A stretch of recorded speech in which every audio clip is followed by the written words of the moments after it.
Let's talk about the pros' golden rules. We'll start with number 1, leave room to grow. Now, what does that mean? Most camera systems grow after installation 35% on average. Now, why does that happen? It happens because they find out how effective the systems can be and they start adding cameras, or they didn't use enough cameras to begin with and they're finding weak spots in their coverage and they're looking to add cameras to the system. Now, we have to think about that up front during the design period because the industry as a whole manufactures NVRs and DVRs, so they support 4, 8, 16, 32, and 64. Now, if a client needs 4 cameras and you go with a 4-channel video recorder, that's fine, it's cost effective, but a month later, if they've got to add that 5th camera, out goes the 4-channel video recorder and in comes the 8-channel video recorder. So it gets expensive. So the basic rule of thumb is always go with the video recorder one size up than what you need. That way, it's just a matter of selecting the right camera and just adding it to the system. You don't have to change your video recorder. You don't have to change your hard drives. You don't have to do any of that.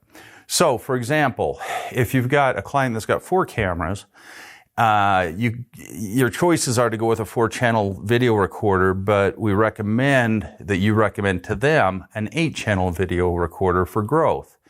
If they've got 2 or 3 cameras, just ask them, do you think you might want to add 1 or 2 more cameras down the road? Because a 4-channel might work if they think, at the most I'll only need 1 more camera. Then the 4-channel video recorder is the right choice. If they've got 7 cameras, it's that gray area where it's like, well, you could go with an 8-channel video recorder and have growth for 1 more, or you could upgrade to a 16. So these are the things that you have to think about when you're selecting the right video recorder so that you do really a good service for the customer, and that is making sure that they're not spending money now that they have to throw away and spend again later.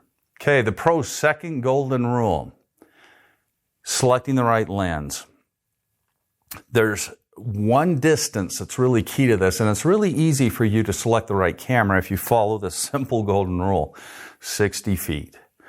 If the viewing area is 60 feet or under, you can use a wide-angle lens all day long. And that, as you've already learned, that can be a 2.8 or a 3.6 millimeter wide-angle lens. A 3.6 millimeter lens opens up at a 90-degree field of view. A 2.8 millimeter lens opens up at 110 degrees field of view. Now, because they open up so wide, they cover a lot of ground up close. But because they cover a lot of ground up close, things get small at distance. And out about 60 feet with those wide-angle lenses is where you start to lose facial identification or capturing license plates. So you'll see past that. You'll see 100 feet with those cameras and lenses, but the detail is so small, you want to use wide-angle lenses anywhere from 3 feet to 60 feet.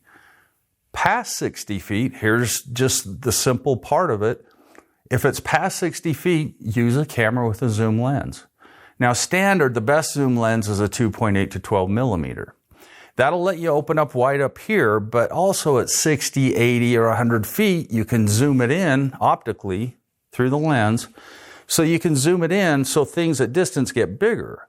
Now, when you zoom in, your field of view on the sides shrinks, but things at distance get bigger. So the key distance there is if it's 60 feet or under your target point, use a wide-angle lens. If it's over 60 feet, all the way up to 200 feet, use a standard zoom lens. Now, if it's over 200 feet, you're likely going to be looking at a pan-tilt zoom camera. Those are the cameras that are designed for long-range surveillance. They'll go up to 500-600 feet just fine and identify people and plates. And you want to take a hard look at those if your target distances are 200 feet or more. The next golden rule of the pros is one camera, one job. And this is the most common mistake that a client will make. They'll try and do too much with one camera. They'll say, I want to watch my front yard. Okay, well, there's a wide-angle lens right there. And their yard's only, 40, 50 feet.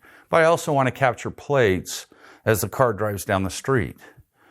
Well, now you got two focal points. You've got your wide area for your front yard, but you also at 80 or 90 feet away is your target location to capture a plate. Those are two different jobs. That's the most common mistake. People go, I'm just going to get one camera and do both. It doesn't work.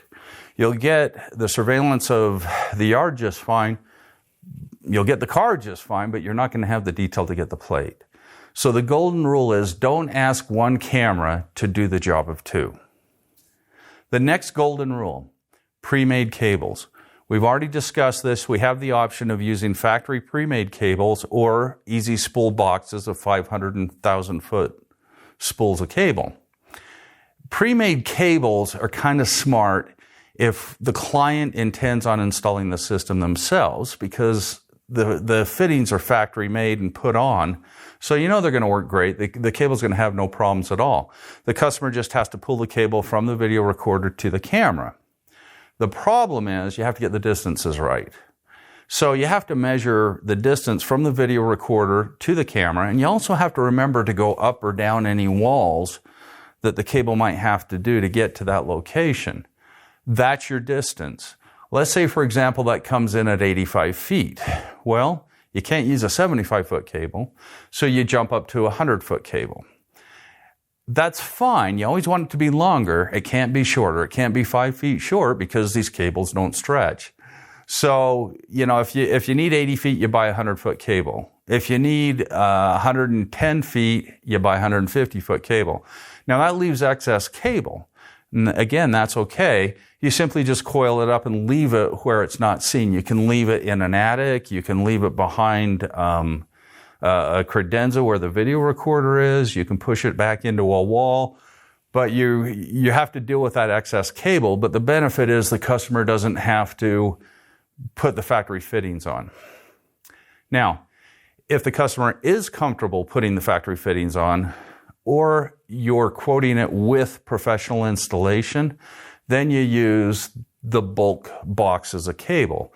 This allows you to pull exactly the distance that you want to each camera, and you don't have to deal with excess cable. But you do have to put the factory fittings on. All professional installers prefer to pull the cable and put the fittings on because they're very comfortable doing it. Customers, a lot, are comfortable putting fittings on, and if they're not sure, you can go to our website and watch a couple of videos about how to put a fitting on. The only key to it is you got to have good eyes.